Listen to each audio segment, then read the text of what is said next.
പിന്നെ ഇയാൾ പറയുന്നതറിയോ?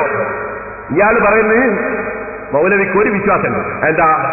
ഞാൻ കളവ് പറയൂല, എന്ത് പറഞ്ഞാലും പേരോട് കളവ് പറയൂല എന്ന് അയാൾക്ക് വിശ്വാസമുണ്ട്. മനഃപൂർവ്വം കളവ് പറയൂല. അയാൾ പറയാണ്, ഞാൻ SSLC-യിൽ തോറ്റു എന്ന് പേരോടിനെ ഒരു ജാഹിർ പറഞ്ഞ് പറ്റിച്ചതാണ്, സംഗതി ഞാൻ ജയിച്ചതാണ്, കമ്മീഷനായിട്ട് നമ്മൾ അയാൾ തന്നെയല്ലേ നിശ്ചയിച്ചത്, അതുകൊണ്ട് നമ്മൾ അയാൾ പറഞ്ഞ് എന്നെ സ്വീകരിച്ചിക്കാം. നിങ്ങൾ SSLC-യിലൂടെ തോറ്റാലെന്താ ജയിച്ചാലെന്താ?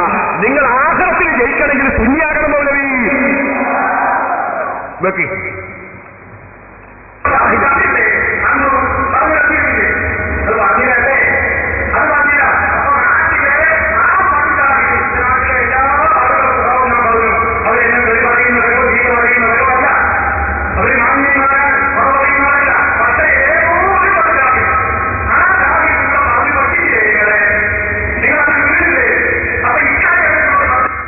കണ്ടോ?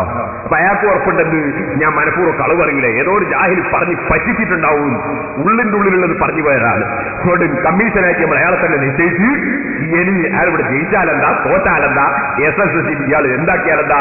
നമ്മളെ സംബന്ധിച്ചിടത്തോളം ആഖിറം വിജയിക്കണോ ഇവിടെ സുന്നത്ത് ജമാഅത്തുകാരനാകണം. നിങ്ങൾ SSLC ഇവിടെ തോറ്റാലെന്താ ജയിച്ചാലെന്താ?